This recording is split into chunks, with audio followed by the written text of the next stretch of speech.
Welcome back. This is the AM show. We get into our big stories now, and we'll be heading straight to security-related matters as we kickstart the conversation with Bawku. And we do know that President John Dramani Mahama has made some key announcements as well as security appointments in a bid to prioritize peace in Bawku. But what will the president do differently, we ask, to bring this protracted conflict to an end? It's been long-standing. It's been there for decades. And these military personnel, how are they going to be able to address the situation there? We also hear there was an incident in Walewale at the township where some military officials were alleged to have gone on a rampage, or they were on the loose. We'll get the full story from there. But joining the conversation this morning, we have in the studio Murtala Mohammed. He's Member of Parliament, legislator for Tamale Central. We also have Dr. Kabiru Mahama in the studio. He's Member of Parliament for Walewale. But joining us via phone now, we have Dr. Victor Doki. He's a lecturer at the Kofi Annan International Peacekeeping Training Center. Dr. Doki, a very good morning to you. Happy New Year to you and then to the other colleagues. Kabiru especially, we met in Japan when he was a PhD student there, but he doesn't remember me though, but I do. Kabiru, do you remember this incident? I actually don't remember. So you don't remember? I have to catch up with him there. You've been on a frolic in Japan. We'll catch up on that story. But that's just on a lighter note. Dr. Doki, so far, looking at the moves that have been brought to bear by the John Dramani Mahama administration, I spoke to someone who said that he had hit the ground running on Bawku. What's your assessment of the moves so far made? Yeah, thank you very much. Let's go back a bit. When now President John Dramani Mahama was a vice president to the late John Evans Mills, during that time when there were armed confrontations, he was tasked to lead mediations. And then when he became president also, he led some mediation talks with the two sides. Now, with all these experiences, have given him some sort of leadway or headway with regards to understanding the historical antecedents better, the proximate factors and what triggers, Wow. That's unfortunate. It appears we've lost Dr. Victor Doki. We'll try to work the lines to get him back to share those thoughts that he was, in fact, sharing with us. But just yesterday, His Excellency the President was in Bawku, and of course, there was that unfortunate incident in Walewale as well. Let me come into the studio before we go back to Dr. Victor Doki. Dr. Kabiru Mahama, you are a Member of Parliament, legislator for that area.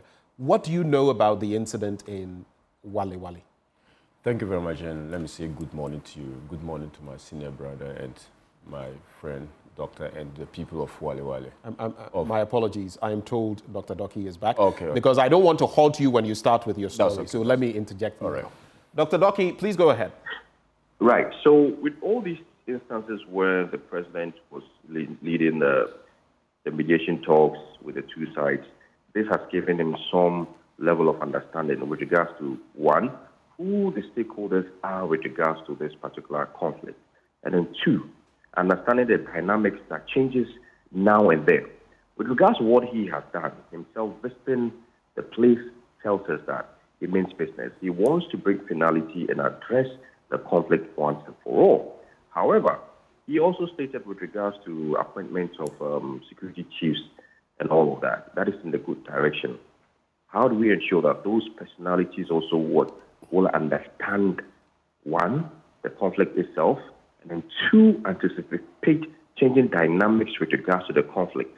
Let's not forget, 13 February 2023 incident in Narelegu, that also has changed the dynamics of the conflict, whereby the gentleman, Seydou, has been in Bawku for now. I don't even know if it is there or not. But that has changed the dynamics very, very, in the space of how this whole negotiations, mediations is going to lead. They need to deal with that also before even talking about the other proximate issues. And then finally table down the real issue, which is a chieftaincy, and bring it to an end. All this is in a good direction, but those service chiefs must also know that, one, in trying to resolve a chieftaincy conflict like this, they have to remain non-partisan, neutral. They have to allow the two groups take their own initiatives with regards to bringing out opinions. And thereby, the Bawku Inter-Ethnic Peace Committee, which is redundant for some time, has to be revived. This is a representation of all ethnic groups who have been formed through the National Peace Council. They understand better themselves, so the Inter-Ethnic Peace Committee has to be revived. Let them also lead with regards to negotiations, work with the security heads, and then the National Peace Council on the side. We're going to have a multi-stakeholder consultations. With that, we address the issues one at a time, including the rival chief. And then you tackle the proximate factors. We'll get somewhere. Sustained engagement has to be the key word now. Right. We don't start the process and then withdraw or relax. And then when there are armed confrontations, we begin the process all over again. That doesn't order well. In other words, there must be, continuity as far as dealing with the issues are concerned. Exactly. And that reminds me, Dr. Doki, because the erstwhile administration led by Nana Addo Dankwa Akufo-Addo, they may not have succeeded in resolving the matter, but they did quite a lot in trying to contain the Bawku situation and resolve it. Unfortunately, that did not happen. You cannot take away the work they did. But what then does that mean for these new proposals you are making? It's decades long. It's been going on for many, many decades. How do we resolve it beyond the sustained engagement, beyond the non-partisanship? And even when you speak of non-partisanship, what exactly are you referring to? I've heard some people say, ensure that even the minister to that region, I mean, there are certain dynamics in terms of not necessarily being here or there. The committee that will be set up, let people not. That's going to be a dicey affair, isn't it? Yeah, very dicey. Now, I'll take it one after the other. With regards to the appointments, i.e., regional minister and all of that, there is some, concerns, as you have raised rightly. But in my personal view, I don't think that it will stand or that will suffice or that will cause any kind of acrimony with regards to, tensions, rising tensions between the two sides. You have a regional minister who is, let's say, a Kusasi. Now, you can have the security chiefs and other appointees, MMDCs and all of that, from that same side. It doesn't work like that. And what about, the personnel themselves on the ground, the soldiers on the ground? So I think it's just one side people are just looking at. Holistically, they should just, have best eye view of all the stakeholders that are going to work together. Now, when you talk about the, Akufo-Addo government with the activities or events that they've led with regards to trying to resolve the conflict, yes. Well, I personally have one particular, issue that I want to raise with regards to the 6 million Ghana cedis. Correct me if I'm wrong, with regards to what the National Security, Minister once said they spend, is it quarterly or annually? I didn't get that right. If I'm I remember wrong. some amount, I do not remember the exact amount, but I remember that some amount was mentioned that was required quarterly to deal with the situation, to contain it. Exactly. Now, when you take that amount, we were asking for breakdowns. What exactly did those amounts, were they used for? And what the minister said was peace-building activities. Peace-building activities entails a lot. What exactly did you use it for? And then also we were told some sister security services were also given some of the funds for what activities we don't know. You're talking about engaging people. Now, imagine that money, part of that money was used to revive the inter-ethnic committee, resource them. Now, in 2001, when recommendations were given with regards to the consortium in Kumasi, one recommendation was to have a secretariat for the Inter-Ethnic Peace Committee, resource them. Okay? Now, imagine if that recommendation has been implemented, there would be some achievement or some level of progress made with regards to resolving some other proximate factors. For example, farming lands, and all of that. But that didn't happen. So if we are addressing peace-building activities or we are addressing the conflict itself. Disbursement of funds or implementation of activities that do not target the main cause of issues would result in nothing. So I think the Israel government did a lot with regards to funding and all of that, but we're just dancing around the whole issues. And then the issue about Alhaji Seidu entering Bawku, my take was a failure in intelligence gathering because there were court issues, court orders barring him and all of that, and then all of a sudden he was dropped and then he entered. What actually happened? All these things matter. So now, different things that has to be done now is the political will, which the president has shown, in my opinion.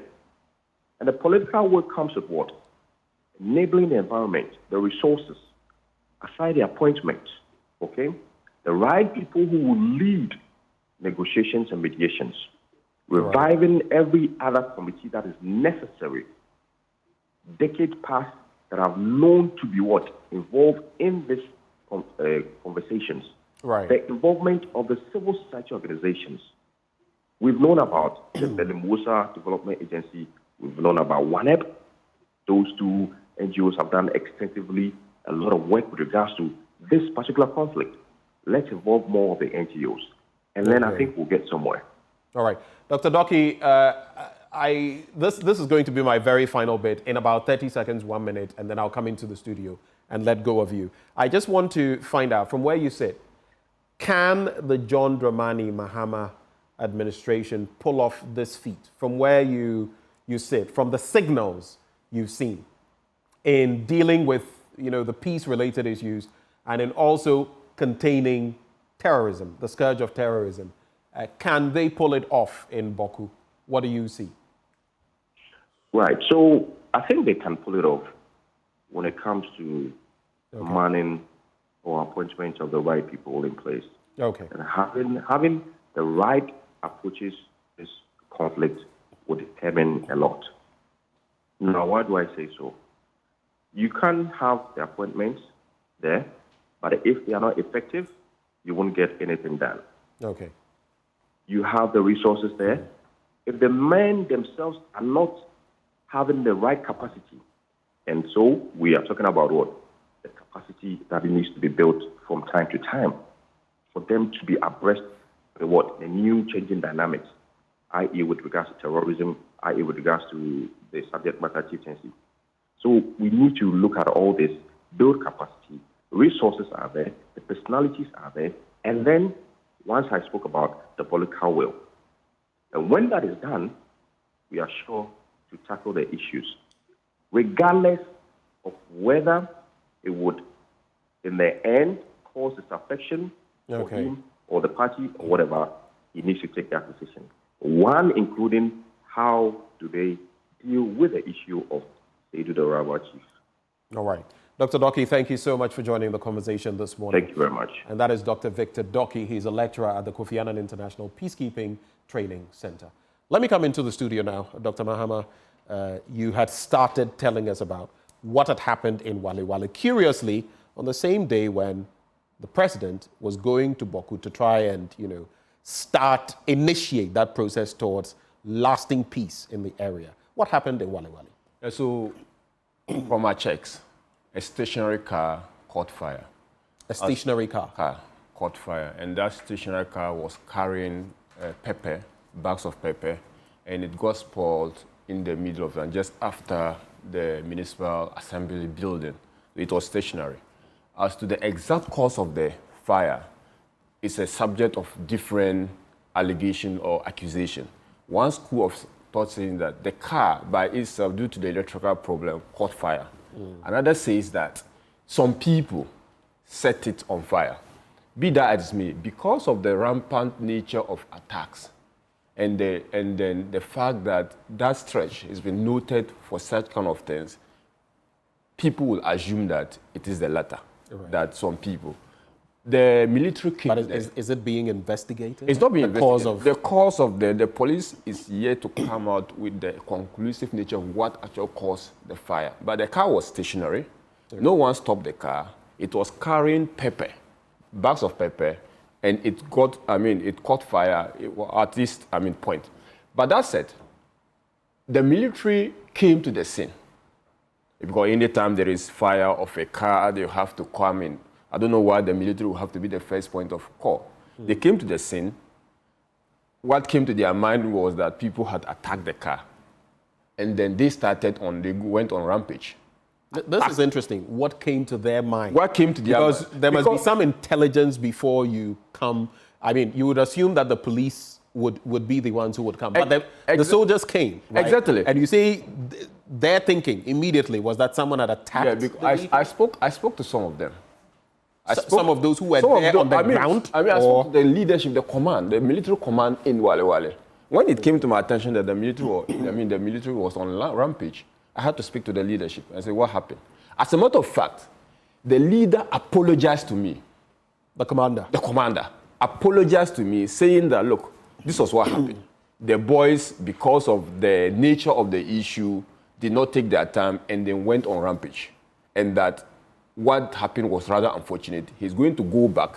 He was not even at the command as at the time it happened. He's going to go back to the station and speak to the boys. So this was some level of exuberance. And I think that the act of the military is dastardly.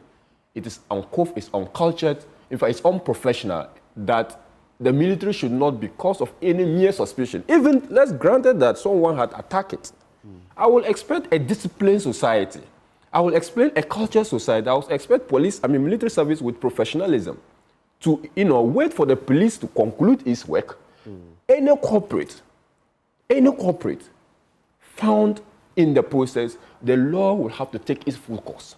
But don't you think you are being a bit too harsh on the military? Yes, any investigations would be conducted by the police, not technically the military. But they also say that there was this suspicion based on which they acted. These words, uncultured, unprofessional, that you see. Some would even call them invectives being used against the military. You find them... You're a lawyer. You are a law student. The mere suspicion of a crime, does not constitute ground where the military will have to take the law onto their own hand and go on rampage. Indeed. Right? We cannot build a society that way. And I think that if we have to go back to pre-1992 era, where we were ruled by the military, that people feel like if the mere suspicion of a crime, I can go on rampage and beating people, it's quite unfortunate. I don't support any violence on that street. I don't support attack on any vehicle by anybody in Walewale or elsewhere. I don't support that people should have grievances and channel their grievances by taking the law into their own hands and attacking vehicles.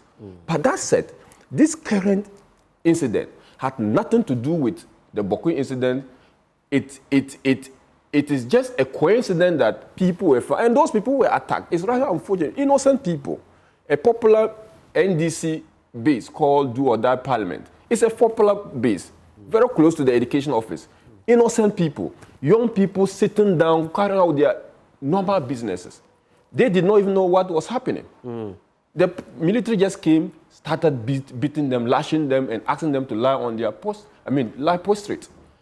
This cannot be allowed. And I just think that much as we wait for the police to conclude on the exact cause of the fire on that vehicle, we have to condemn. And we just need to send a strong signal as a country that we will not allow the military in the civilian space. Right. Once we all get that clear, then the military will be in their barracks where they need be. The police will call them to complement, to assist in enforcing law and order. So this is what I just need to note. Thank you very much.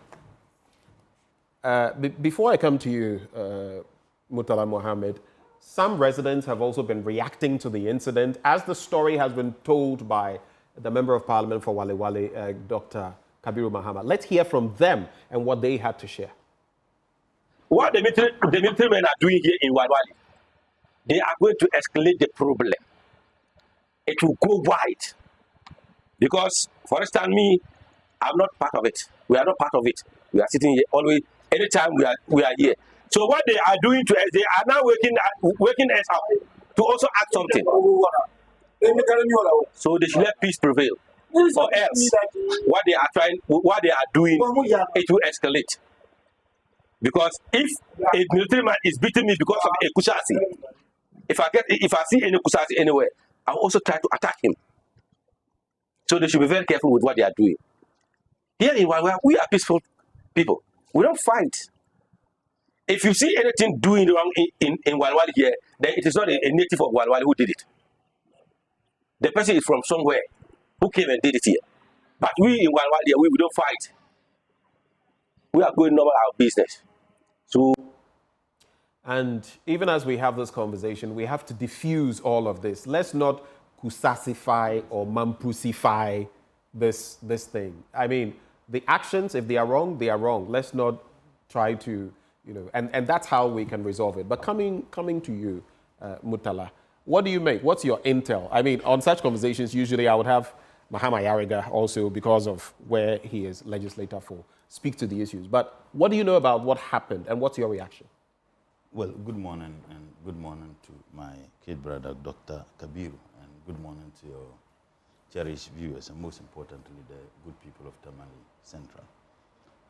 First and foremost, it is amazing that Dr. Kabiru, he preceded his comments on the fact that he doesn't have concrete information as to what actually happened, because he said that one school of thought says that the vehicle was bent, another school of thought says... I can't remember seeing that. No, you said that. You said that. Well, you did say that you did not have the full complement That's what I said. Of what had happened. Yeah. I haven't said anything. That, and he went ahead to talk about the fact that one school of thought, the fact that you say one school of thought says this, another school of thought says this, it means that there are conflicting statements and positions. But in the end, he landed on the fact that whatever may have happened, I'm coming to the that. brutality meted about by the military. If you give me a second, I'm coming to that. Now, so when you make such statement, that's a fair position to take. Right. But he concluded as if he knew what actually happened. And I would urge him to watch the video, the clip again. He concluded as if he knew what actually happened. Look, everybody will condemn whatever any security forces does in a democracy. And I join you in condemning the action of the military officers. But your own statement suggests that the gentleman or the commander, I mean, I trust your word, the commander himself was not there. So how did he conclude that the people didn't have any intel, they just went there and started beating people? Well, he says the commander was apologetic for the actions of his boys. I agree. The commander could be apologetic, and he ought to be apologetic because going to beat people is unacceptable in a democracy. But I'm saying that on the matter, like the Gombes have a popular saying, the squatting is just like seeing.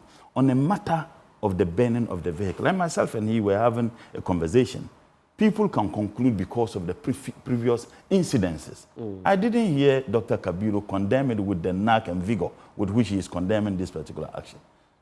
If you wanted us to know that you be fair in your analysis of this issue, one would have indeed been happy that, Dr. Kabiru on TV condemned the previous attacks and burning of vehicles. Look, shouldn't we be sticking to what is happening? What is happening? There was no even a legislator. Look, sometimes we like going too far into the past. Actually, one thing I note from where I am, while the history is important, if we are going to resolve some of these crises, we need to move forward. You have just said. We need to move forward. You have just said. You brought him on this program because he's the MP there. And you have also said that ideally you would have had Honorable Mahama Yarga on this program. So don't tell me that we shouldn't be talking about things that happen. No, please. I'm not saying don't. Please. I'm merely saying that sometimes the equalizations become problematic. If you would allow me to just flow. I mean, it's suggestive. And I'm not condemning his condemnation of the military. I would join him to condemn not just the military, any security agencies who engage in that. It has no place in democracy. But you see, and I'll tell you one very important thing. When you interviewed Doctor online, Dr. Doki, and then you asked him whether President Mahama, he thinks that President Mahama will be able to find solution to these challenges. On the back of the signals so far. That we have had. His comments were extremely positive. And I'll tell you one thing. I have been a victim of such conflict before. As a Dogomba, I live in Dagbang, and I still remember the effects of the Dagbang conflicts on families. Families were torn apart, marriages collapsed, friends became foes, people who had everything in common became very enemies. I have seen that. And let me also state, when I was doing my second degree at LSEAD, my thesis was actually on conflict and its effects on socioeconomic development in the West African sub-region. And I've had the opportunity to have traveled to Liberia and Sierra Leone for my data collection. It is shocking when we interview people who have been victims of such conflicts, the harrowing stories, the psychological trauma that people go through. And we see a replica of same in the Dagbang crisis and also in the Bawku crisis. I am aware that around even the Nairi, you have Kusasis around him. Now, if you listen to the gentleman who was interviewed, I guess by your station, I was shocked that he brought in this idea of, if you attack us, if the military, you do this thing to us, I'll also see a Kusasi man and attack. It doesn't augur well for the peace that we are all looking for.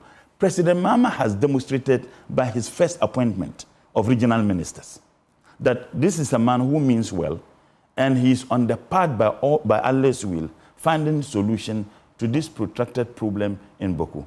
Look, if President Mahama had appointed, for example, a Mamprisi man as the regional minister for Upper East, or a Kusasi man as regional minister for Upper East, there would have been some concerns. But which is what I brought to the attention of... Exactly. So he appointed someone who is entirely different, who neither belongs to this feuding, if you like, tribes in the matter of the Bawku. And for me, that is a signal. President Mahama also has a goodwill, to tell you the truth. The fact that that is his first visit after he was sworn in outside Accra.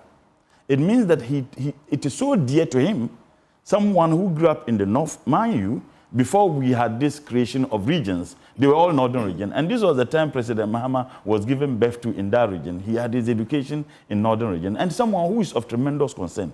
I would urge that, look, the only people who can ensure that there is peace, despite what government will do, is the people themselves. And you know why? There is profound political intrusion in the conflicts, in almost all chieftaincy conflicts we have in the northern part of the country. You can trace the Dagbang crisis to pre-colonial era. You trace it to the First Republic, the Second Republic, Third, and perhaps the Fourth Republic. You can trace the Bawku crisis to the First Republic, Second Republic, Third Republic, and perhaps the Fourth Republic. It has always been so.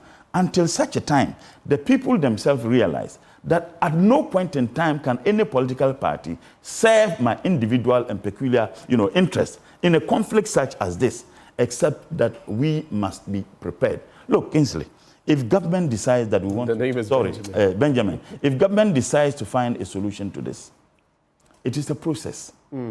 Now, any political party that wins an election, my experience and my observation in the conflicts in northern part of the country, either one tribe aligns itself with one political party or the other.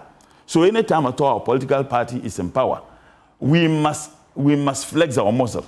Sometimes not at the beheads of the political party for which we associate ourselves with. Sometimes they do so because they think that our political party is in power, and we experience this. Look, I'll tell you one thing. Even in finding solution to some of this, the over-politicizations of the actions of the political elite, for me, it is legendary. And I give example to the Dagbang crisis. We are all aware that when the unfortunate incident happened, it preceded the two successive presidents. It happened under President Kufuor. Eminent chiefs were brought to support, despite the fact that some of us condemned the MPP administration under President Kufuor for what happened in Dagbang. Yes, I'm saying that I'm looking at the political elite here. But we also do know that there were some steps that were taken to ensure that we had lasting peace. From President Kufuor, President Mills continued, and tremendous work was done. After President Mills, President Mahama, I am aware the kinds of things President Mahama did in ensuring that we finally have peace. But it was concluded under President Nanado. But at no point in time has President Nanado in his tenure, even in his last sooner, Did he ever give credit to anybody for ensuring that there was finally lasting peace in Dagbon? He credited himself for everything. Well, the most important thing in the end is that there's peace. I agree with you that I agree with you that commendation is fair, but the most important thing in the end that there's peace. I'm looking at, you see, when you interviewed Doctor, and I believe that you interviewed several guests, and who have all concluded that there has always been political, if you like, infiltration in the chieftaincy disputes we have. Right. Until such a time, we have the capacity and the willingness as the political elite to know that, look, we can do politics, but let us not venture when it comes to some of these things. And it takes the people themselves. Okay. I have traveled to Bawku, and I can tell you, Bawku used to be a very serious commercial town. And those of us who lived in the northern part of the country, if you needed the best jeans and others, you could get it in Bawku. Today, it has virtually become a ghost town. And those are the very things that we're trying to resolve, because in the past, people have spoken about how even commerce has been impacted. You remember even in the northern part of the Uti region, right? When there were some skirmishes there and there was a curfew. Just over a little period, people were complaining about how it was impacting business. And some youth in the communities were even leaving. Now think about Bawku, which has had this for such a protracted length of time. But Dr. Mahama, coming to allow me to just make this point, it's very important. On the matter of the seriousness and the willingness of President Mahama to find lasting peace in Bawku. Bawku shares virtually boundaries with Burkina. Go from Bawku, you can easily go to Burkina Sankansi, and then if you go through Paga. Now, the fact that President Mahama has an outstanding relationship with the president or the military leader of Burkina, for me, it is a huge contributory factor in ensuring that we have. If you know the ethnic dynamics of the people in Bawku vis-a-vis those who live. I know where you're going. Those who live in Burkina, and he knows. Intertwined, both Kusasi and Monkusi. Yes, and they trace their root to one great-grandfather. Now, if you have a relationship, a hostile attitude towards a president of Burkina, as we had under President Nanado, it was also not going to contribute positively towards, ensuring that we have some peace. So I think that it is also another additional factor in ensuring that we have peace in Bawku. In the end, peace is all we want. Absolutely. But coming to you, Dr. Mahama, two quick questions. There's a plethora of questions I have to run by both of you, so please bite-size so that we can digest all the issues. One, as was done in Dagbon, can it be done in Bawku? I always say that leadership, it's a continuum. Someone does some other point, and someone concludes it. Whoever takes the glory, at least the work has been done. Can it be done? And secondly, do you feel, especially being in Walewale, the chiefs, the people in Bawku, is that will there to find peace? I ask you that question because there are some people even sending us messages, some who have said that the people themselves may not necessarily want that peace. And I say that respectfully, not saying that it is so, but I want to find out from you, is that will there?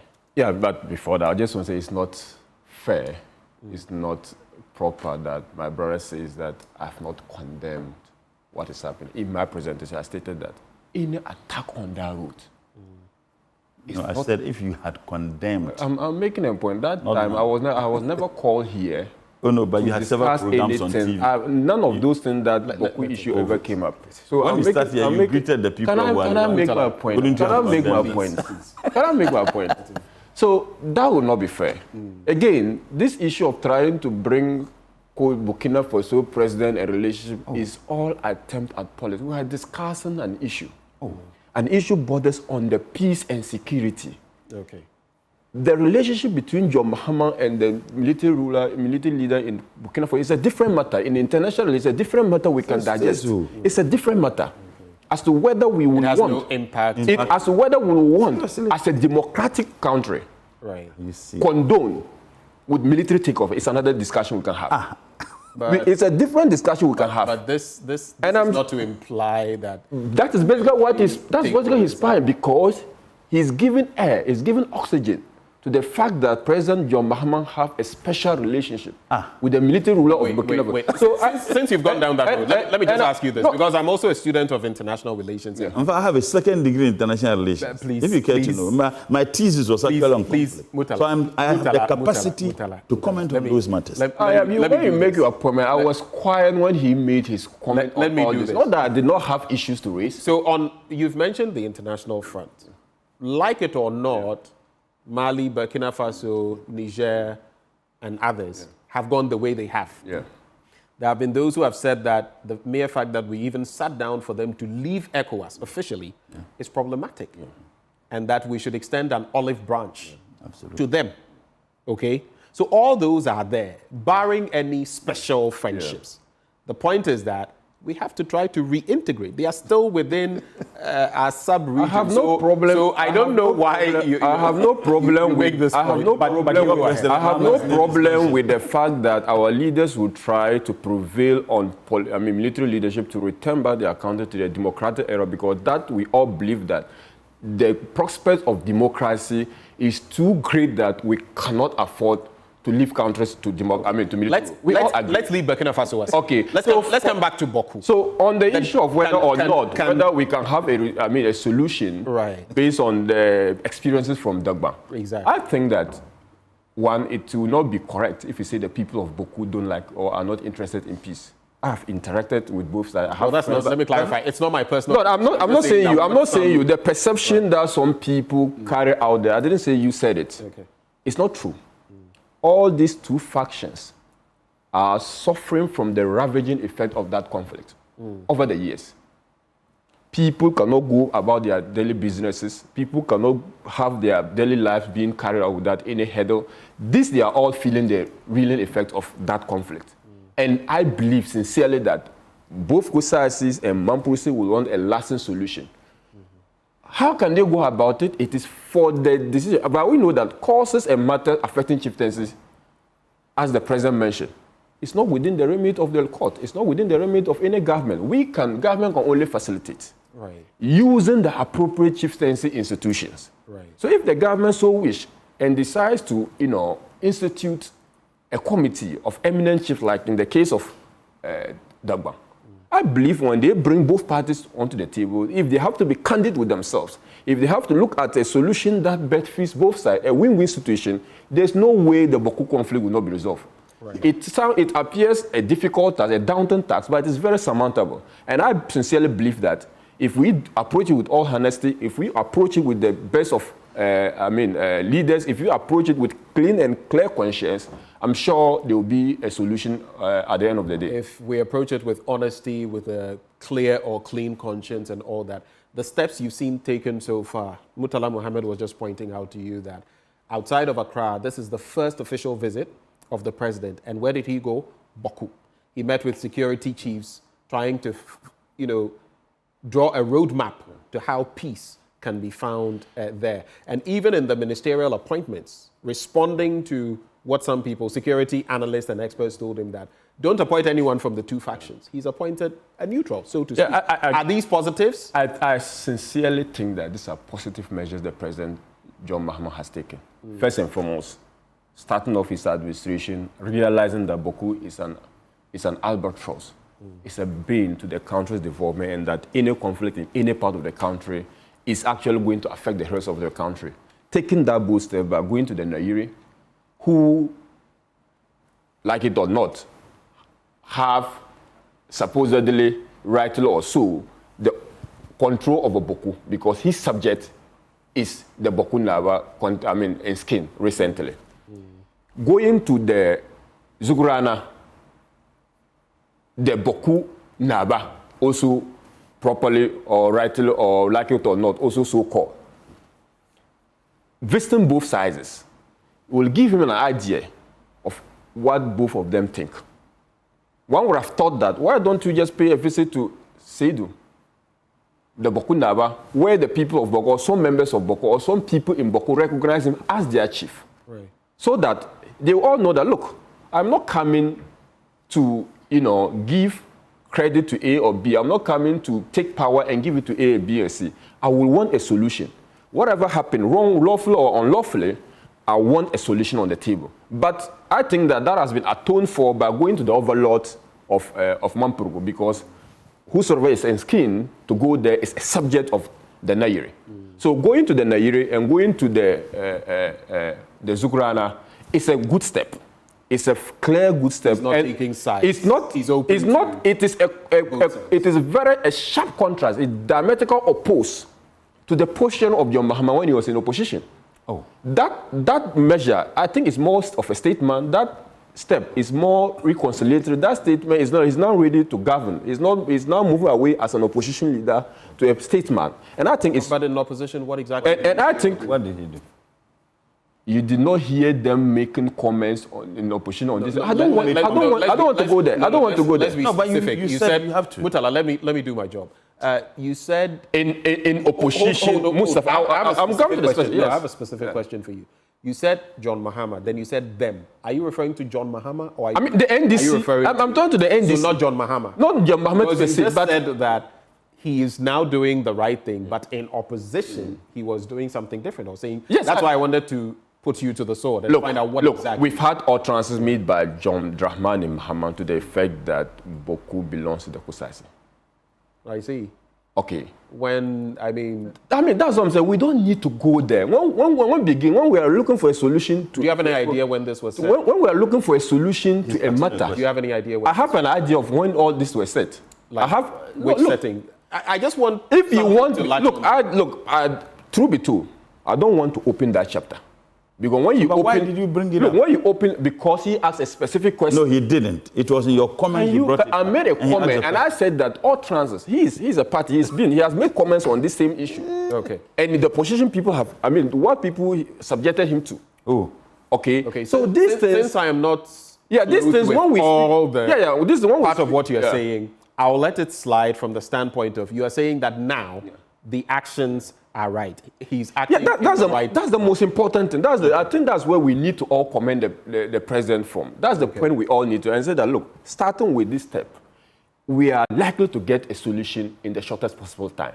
And if he maintains such, I'm sure that in 1 year, 2 years, before the end of his tenure, Bawku would have been conclusively been dealt with. So, on coming to the appointment, look, when you look at the trajectory... Let that be your final point. So when you come to the trajectory of appointment, even look at our era, Mr. Nana Addo Dankwa Akufo-Addo's era, Nana Addo, the escalation of that particular Bawku tension was having a correlation with who was the regional minister.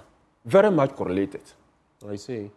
When you come to the era of Paulina Tongwaba Abayege, there was relatively calm in the area. Before even she came, Roxanne, there was relatively calm. But a different regional minister came in. It's like it escalated. One, the regional minister may not be doing anything wrong. But because of the confidence of the people in that particular leader, it has an effect on whether or not they cooperate with that leader to ensure that there's peace. So coming to pick Mr. Donatus Atanga, who is neither a Mampurisi nor a Kusasi, and someone, I believe, being in that region and coming from that particular old stock, understand the issue in his entirety. Also, someone who is very much part of the whole tradition and the whole clan of what you call the northern extraction. He will understand the issue better. He will be willing, if he's allowed to do the work, bring all parties on board, and we have a lasting solution. So that is also a good measure, and with word of commendation. All right. I'll give you 2 minutes to wrap up on this. Each one of you has had time. Oh no, but his is no. This was not a wrap up. This was his turn that I was giving him. But as you talk about that, Dr. Doki spoke about sustained engagement, not knee-jerk reactions where when there's an uproar, then you try to solve the problem. How do you feel that is going to be done to ensure that this thing is dealt with?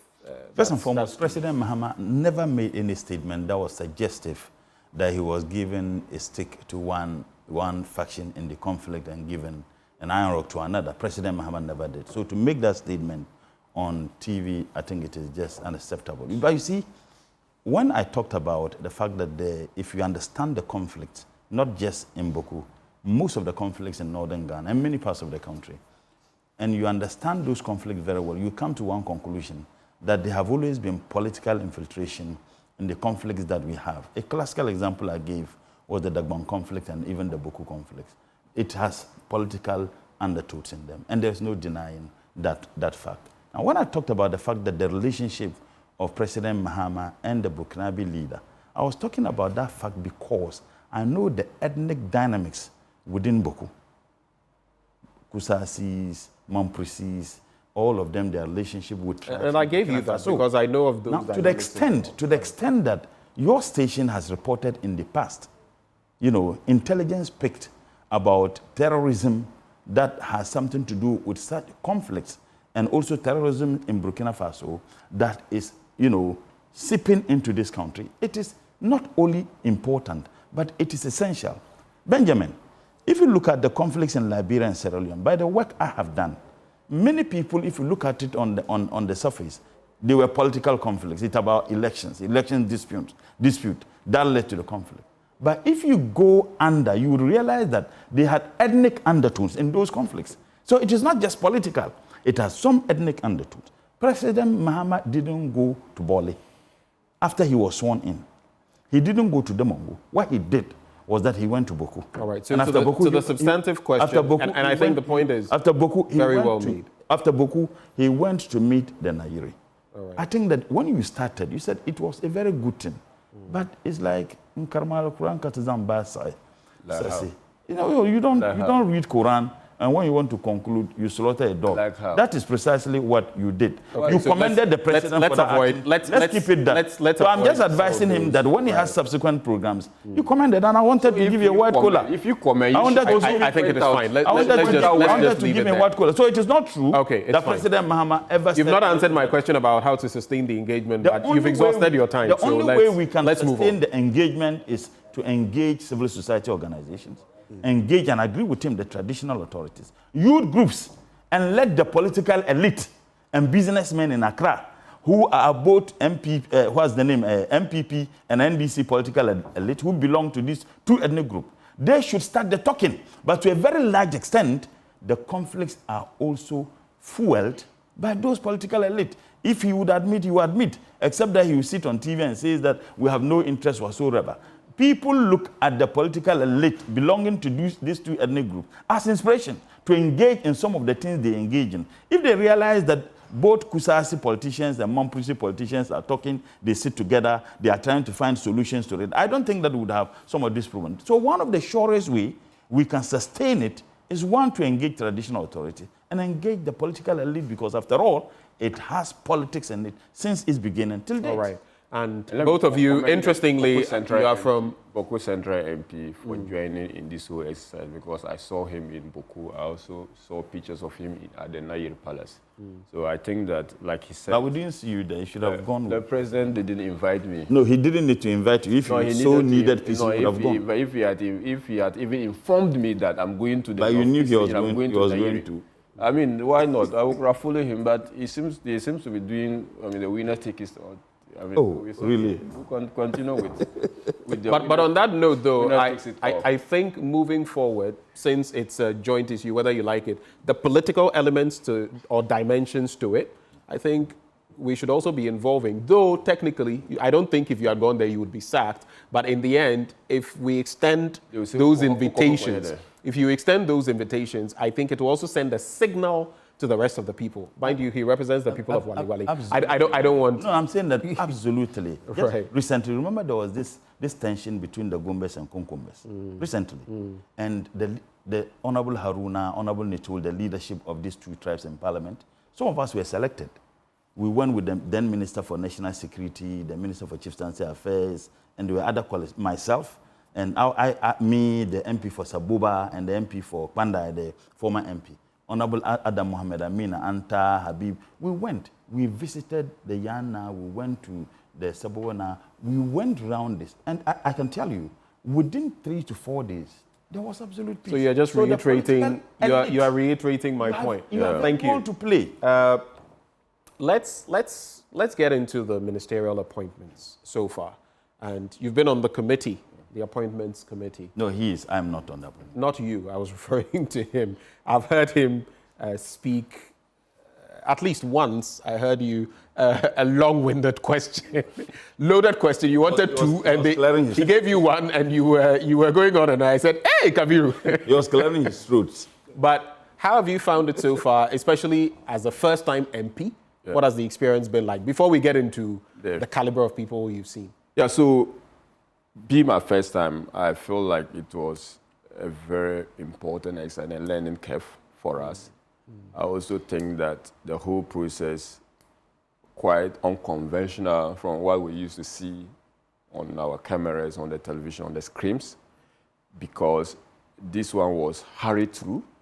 There was no opportunity for the public to receive memoranda, and even the committee is not fully constituted. When I'm saying the phone committee is not fully constituted because of Parliament new standing orders. You realize that some standing committees representation are supposed to be part of the vetting committee.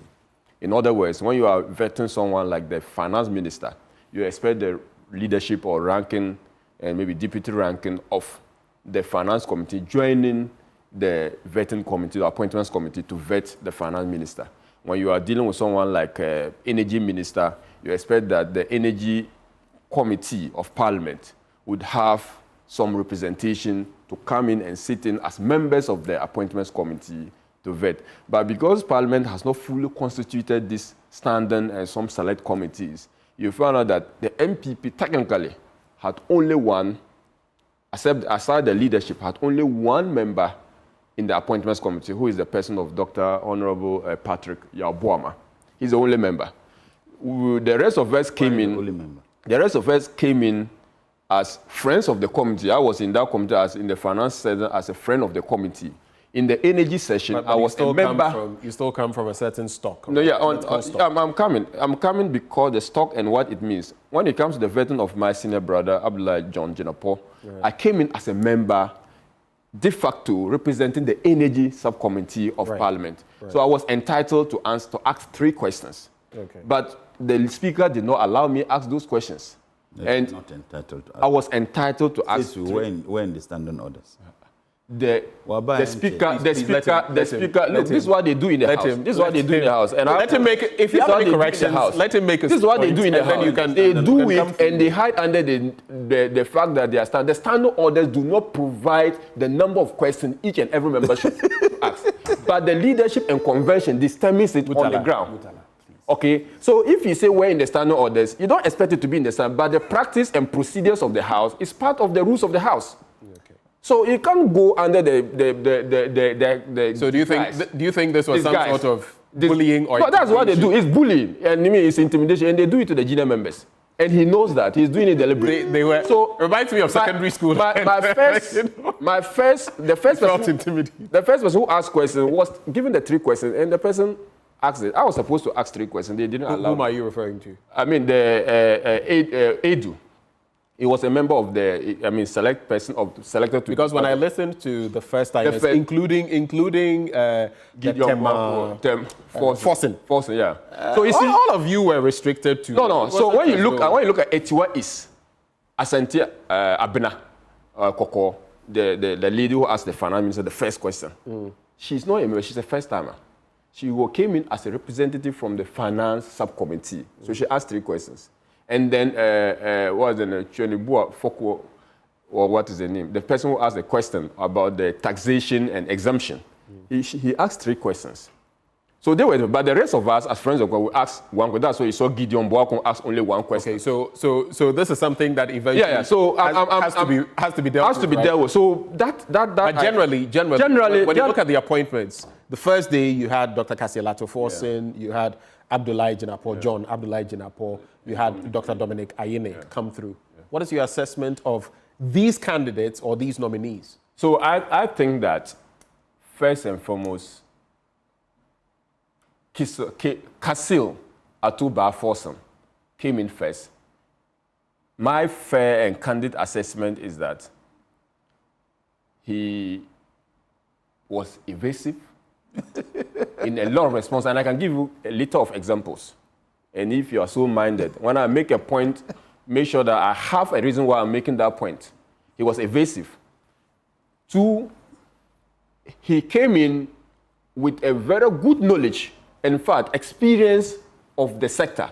But minute, minuscule, and petty issue, one would have said that he have firm grasp to be at his fingertips. He did not have them. An example. Who is this again? I'm talking of Kasil Forsen. Okay. You see that in his answers to his questions, he only take. Can you cite some of those minuscule bits? For instance, when we asked he said about school feeding program, he said the amount for the school feeding program is too small that, in fact, you cannot even buy an egg. When he was asked, that is the daily amount per student. When he was asked how much right. it is, he was found wanting. Meanwhile, you've stated categorical that it's too small that it cannot buy you an egg. It was only later part of the vetting that he revisited that particular question and said that it was 1.5 pesos. Okay, so that is an example. 150 pesos. Okay, so that is an example. When you ask the questions about, he's saying that the central bank was printing money. It was asked by Honorable Patrick Boama.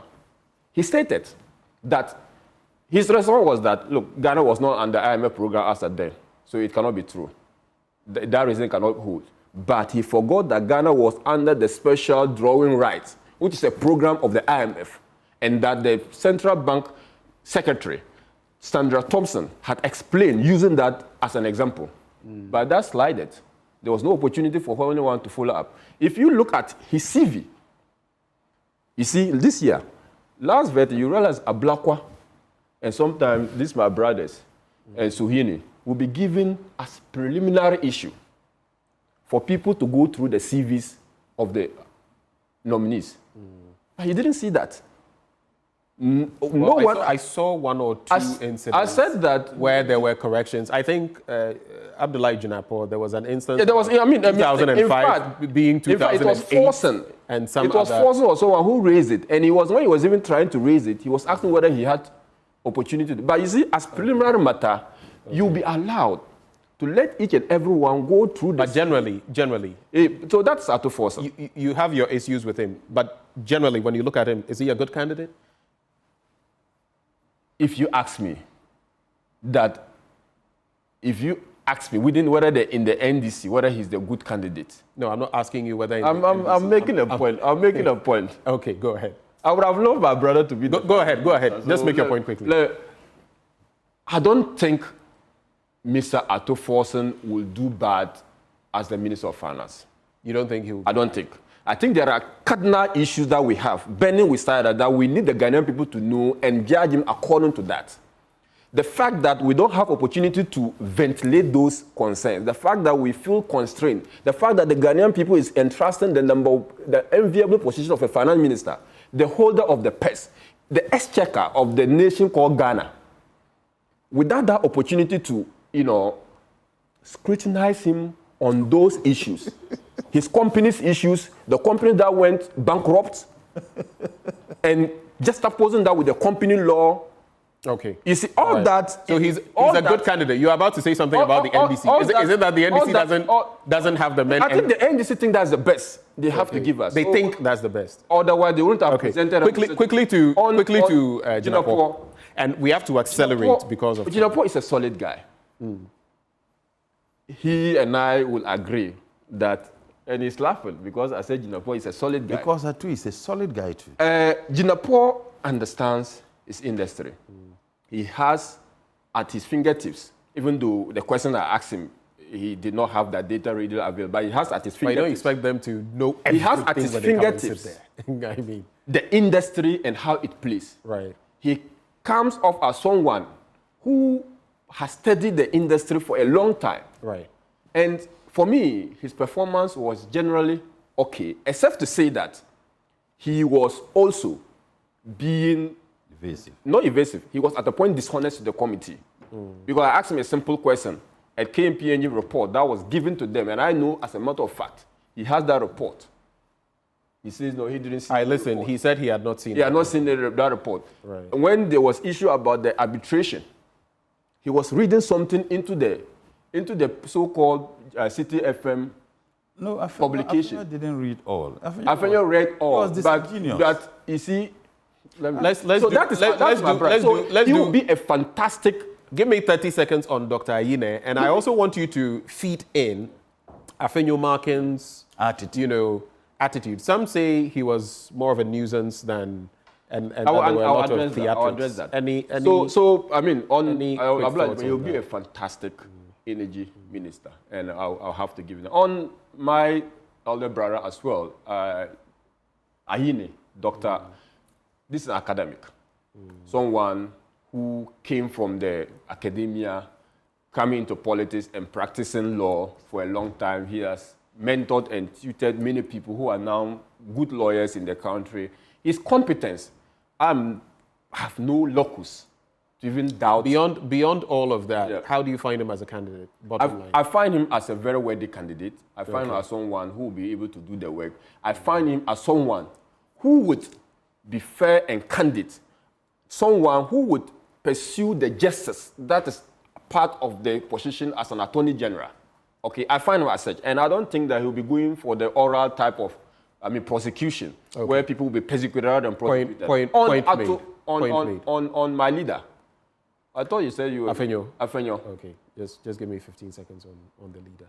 Then that would not be fair, because... Go ahead, because you've spoken for a while. We All just right. have to... So on the... First of all, we must acknowledge that the composition, that's why I came with the composition. Atu and then Afenyo and Apejia are the only people who can speak unlimited in the committee. That's not even true. Have you read the news?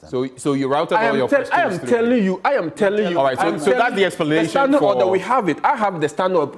Let's not have limitless questions. Let's not do standing orders on this. Unlimited questions. Okay. That's what I'm saying. Okay. So I get the point that basically you had to route your questions through. For the sake of time, I have to move on. Please pardon me for that. But when Murtala, when he does that, I'm trying to give an opportunity to respond, because no, there'll be no response. So let me make my point on Afenyo, so that we can wrap up on that. 30 seconds. Let's go. Afenyo did an excellent job.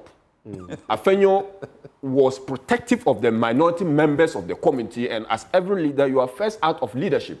Okay. So make sure you protect your people. Murtala. Afenyo was given the opportunity by the Ghanaian people to make sure that he probed. And Murtala. without the now the candidates you presented so far, some of them are yet to be vetted, the regional dynamics and all of that. But those we've seen so far, how did you find their performances? And do you think President Mahama is going to be able to meet his 60-minister target? Quickly on that. Well, I'm sorry, I'm going to have to press you. But I never knew, even if your members are misbehaving, you should stand by them.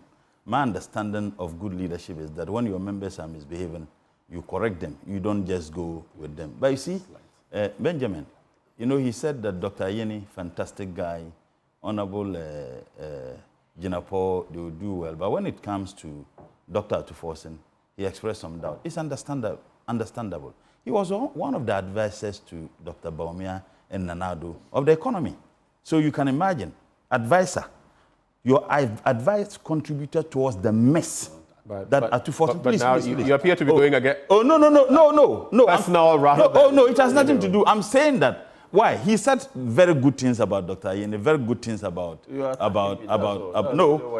can I finish? Very good things about Dr. Yeni, very good things about Jinapo. When it comes to Atu, he's I mean, some of the things he said he was evasive. He couldn't even tell us what he was evasive about. 1 minute more. But I'm saying that he was one of the advisors of the mess created by the previous administration. And he's so hurting that Dr. Atuforsen is coming to correct the mess that he contributed in creating. Why was he evasive? Tell me. I mean, he was outstanding. There is no question at all about that. When even the leader lied, reading a document in the matter of John Jinapo, reading a document and deliberately jumping a whole line, that is disingenuous. And you don't expect a leader of a house to behave in the manner that he behaved. He was being disingenuous, and when he was quick question on the bit about school feeding. On the school feeding bit, did you hear him? I heard as well. Did you hear him? I thought you gave him so much time. No, we don't have that much time. Oh, then why did you give him? I'm going to have to be a little unfair on this one. So put the blame on me. You've been unfair. This is the second unfairness you have extended. Murtala, so I'm saying that Honorable Atuforsen said precisely what the people of this country know. He said what he was coming to do. He was candid, he was truthful, he was straight with his answers. When we asked a question and he said that it is something that is insignificant, I asked you, will you give your cat 1 cedi 50 pesos a day? Your cat. Now, so even if he said that it was just insignificant and he couldn't remember the figure.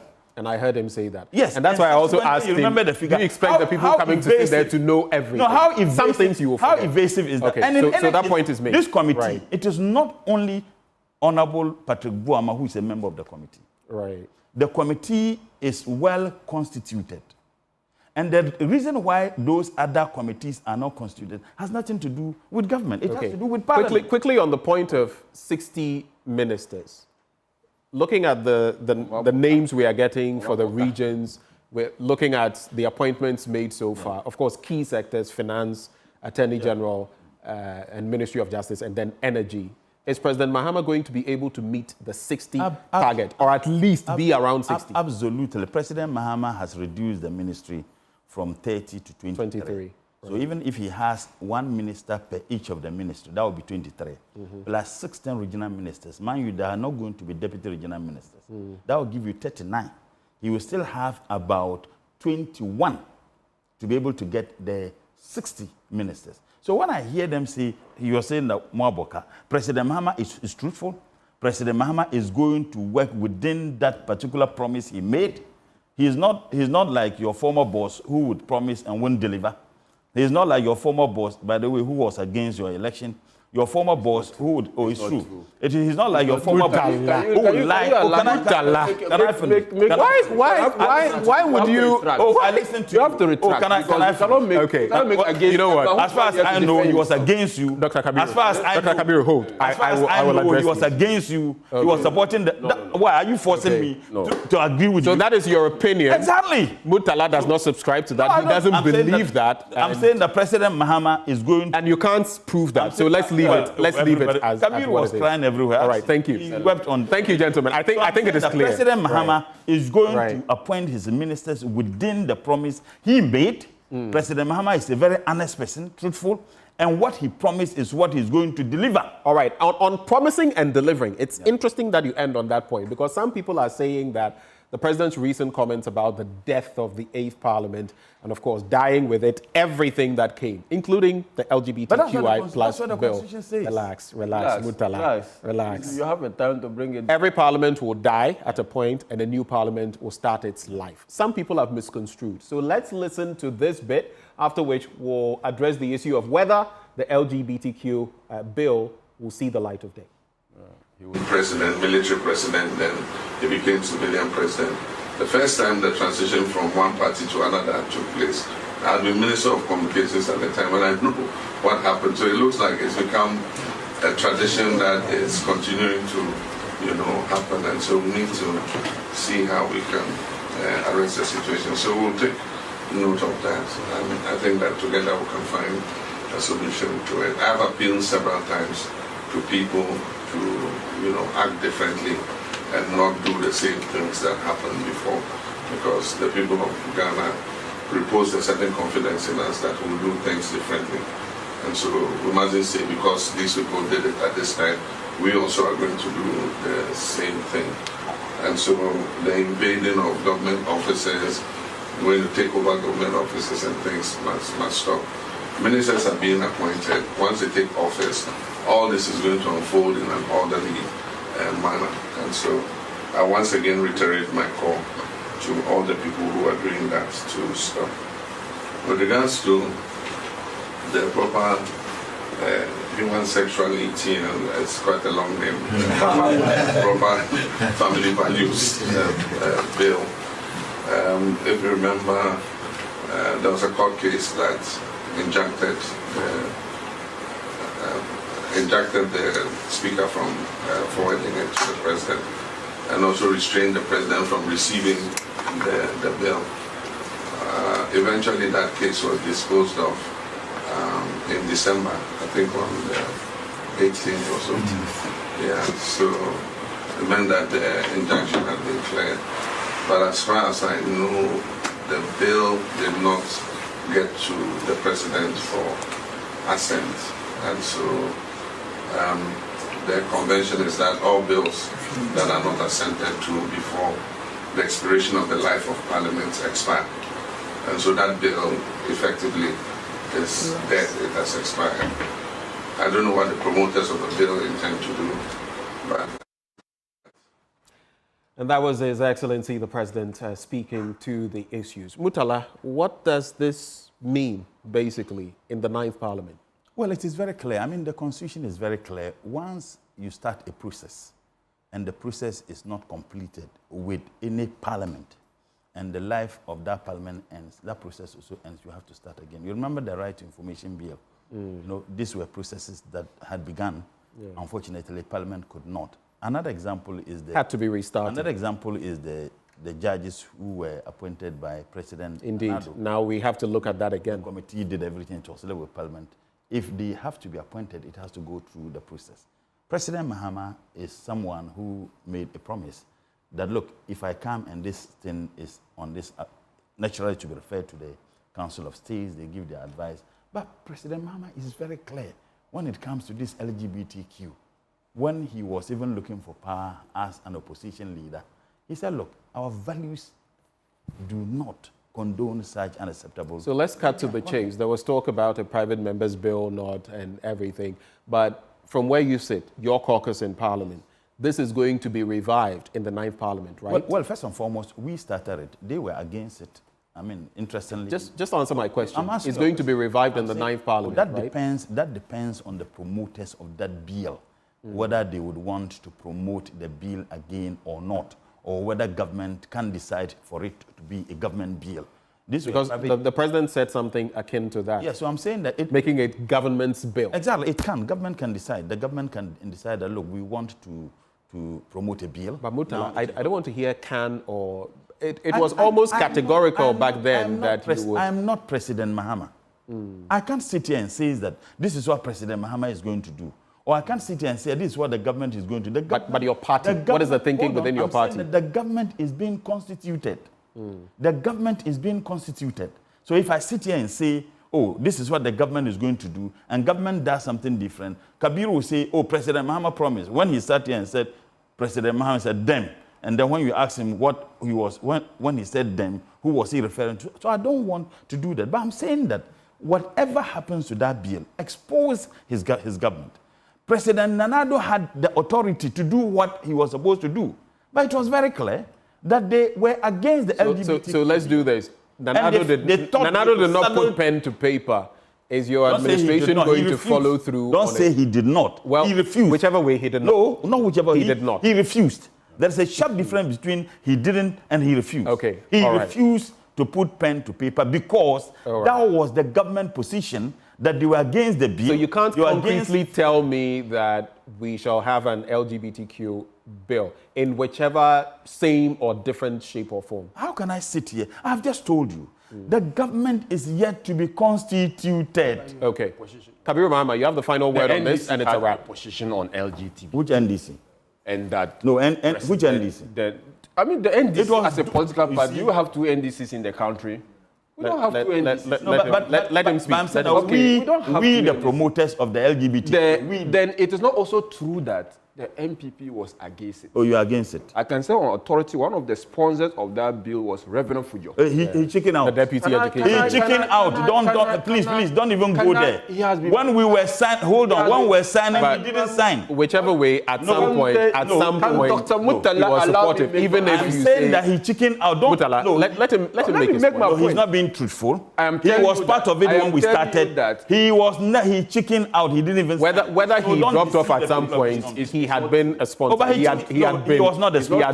He was not a sponsor. Okay, he had supported it. He was not at some point. All right. So Dr. Mahama, go ahead. Was a sponsor. He was not a sponsor. But you know the sponsors. He wasn't. Go ahead, Dr. Mahama. So Reverend Fujo was one of the sponsors of this bill. Even I know for sure that immediately this 9th Parliament was constituted, he revisited that topic again. But that said, I agree with him that the lifespan of any bill is conterminous with the lifespan of the Parliament, and that once Parliament ends once Parliament is dissolved, effectively the bill is also dissolved. It is not only that, not only LGTB, not only the judges, the free senior high school bill, again, falls part of that category. So and I feel that was a very sad. It was a very sad spectacle that you couldn't complete. It's a very sad spectacle because who caused it? I'm saying for the MPP, it was pretty sad. And I think it was pretty late in the day for you to bring it up. They wanted us to give tax exemptions. If there was that will, tax exemptions as a condition. All right. But be that it all right, gentlemen. As a condition, and we refused. Gentlemen, they wanted us to give tax exemption to their friends as a condition, and we refused. His point about the fact that when you asked me to vote, I was jittering. Look, I said I don't want to broach that topic, and you see that when I think it's fine. Let's not go there. Let's not go there. Gentlemen, I'm grateful for your time. As someone sent you a message. Those who joined us for this conversation this morning, we had Dr. Victor Doki. He is a lecturer at the Kofi Annan International Peacekeeping Training Center. And the two sides throwing fire. I've decided to throw water on their fire, like the fire service. Dr. Kabiru Mahama, Member of Parliament for Walewale and a new legislator. We wish you well. There's also Murtala Mohammed, whom I hear has recently bagged a PhD. So soon I'll start calling you Dr. Mohammed. Then we'll have peace. Dr. Murtala Mohammed. What? Political science, eh? Yes, political science. University of Ghana. Your congratulations to you, as well. I'll address you appropriately. So I prefer comrade. You prefer comrade. You can add doctor titles to him. And he, of course, is a legislator for Tamale Central. But right now...